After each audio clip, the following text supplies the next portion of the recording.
नमस्कार दोस्तों, क्या आपको पता है कि हमारे पृथ्वी के ऑर्बिट में एक ऐसा मिस्टीरियस और एक घोस्ट अनआइडेंटिफाइड सैटेलाइट मौजूद है ना, जो पिछले 13,000 सालों से हमारी पृथ्वी की कक्षा में चक्कर काट रहा है। और इसलिए ऐसा वैज्ञानिक ऐसा मानते हैं ना कि कोई है जो दूर अंतरिक्ष से पृथ्वी पर मौजूद हम इंसानी सभ्यता पर नजर रखना चाहता है। इसकी खोज बेहद ही मिस्टीरियस तरीके से हुई थी और इसीलिए इसे ब्लैक नाइट सैटेलाइट कहा जाता है। निकोला टेस्ला को लगता था कि बिजली को वायरलेस तरीके से संचालित किया जा सकता है, मतलब कि इस वक्त जो बिजली हमारे और आपके घरों तक पहुंचती है वो वायर की मदद से पहुंचती है। इलेक्ट्रिक वायर इसका एक माध्यम होता है और उसी माध्यम से बिजली हमारे घरों तक पहुंचती है। लेकिन निकोला टेस्ला ये मानते थे कि बिजली को वायरलेस तरीके से बिल्कुल एक रेडियो सिग्नल की तरह से संचालित किया जा सकता है और इसे घर घर पहुंचाया जा सकता है बिना किसी तार की मदद से। और इसके लिए वो लगातार कई रिसर्च और कई तरह के अन्य प्रयोगों पर काम कर रहे थे और शायद उस रोज भी वो वही कर रहे थे। हमेशा की तरह उस रोज भी निकोला टेस्ला बिजली को वायरलेस तरीके से जोड़ने के लिए एक रिसर्च, एक संशोधन पर काम कर रहे थे। लेकिन तभी परीक्षण के दौरान उन्होंने एक अनआइडेंटिफाइड सिग्नल को बार बार डिटेक्ट किया, मतलब कि एक अज्ञात सिग्नल जो उन्हें बार बार मिल रहा था। कहते हैं कि तब निकोला टेस्ला इस बात से काफी परेशान हुए। इस बात से हैरान निकोला टेस्ला इस बात को जानना चाहते थे कि यह सिग्नल उन्हें बार बार कहां से मिल रहा है। लेकिन जरा रुकिए, ये कहानी यहीं खत्म नहीं होती है। और बिल्कुल ऐसा ही सिग्नल 1928 का 1928 में एक सिविल इंजीनियर जॉर्गन हॉल्स ने भी डिटेक्ट किया था। और तब वो नॉर्वे में एक रेडियो रिसीवर पर शॉर्ट वेव ट्रांसमिशन को सुन रहे थे और तब उन्होंने जाना कि उनके जो कुछ सिग्नल्स हैं और उन्हें रिफ्लेक्ट होकर उन्हें वापस मिल रहे हैं। यह सब कुछ बार बार हो रहा है और कहते हैं कि इस बात से जॉर्गन हॉल्स यानी कि वो सिविल इंजीनियर भी काफी परेशान हुए थे, क्योंकि वो नहीं जानते थे कि यह सब कुछ क्यों और कैसे हो रहा है। लेकिन तभी उन्हें यहाँ एक पिन पॉइंट मिला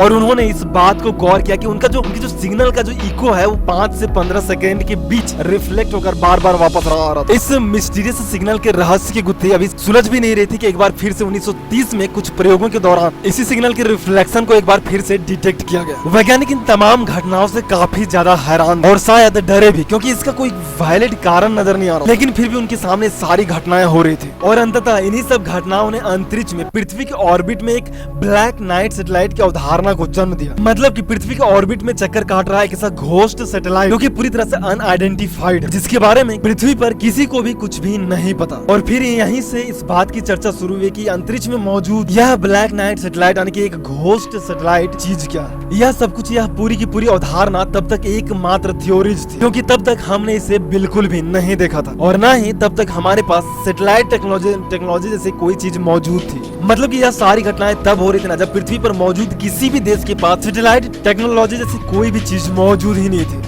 दुनिया इस सैटेलाइट के बारे में कुछ जान पाती और वैज्ञानिक इस पर रिसर्च कर ही रहे थे कि इसी दौरान 1960, 1963 और 1973 में इसे फिर से डिटेक्ट किया गया। लेकिन पता है इस दौरान रिसर्च में सबसे हैरानी की बात क्या रही, जिसके बारे में पता चला कि यह पूरे 13,000 सालों से पृथ्वी के ऑर्बिट में चक्कर काट रहा है। मतलब हमारी पृथ्वी पर जो हम ह्यूमन सिविलाइजेशन रह रहे हैं, हमारी अपनी पास में सैटेलाइट टेक्नोलॉजी मात्र 50 से 60 वर्षों के दौरान आई है और ये 13,000 सालों से पृथ्वी के ऑर्बिट में चक्कर काट रहा है। मतलब कैसे पॉसिबल है ना। और इसीलिए इसे एलियन सैटेलाइट का नाम दिया गया। तो वहीं कुछ लोगों ने इसे घोस्ट सैटेलाइट कहा, जबकि रिसर्चर्स और वैज्ञानिक ने इसे ब्लैक नाइट सैटेलाइट कहा। और यह इस वक्त भी हमारी पृथ्वी के ऑर्बिट में परिक्रमा कर रहा है।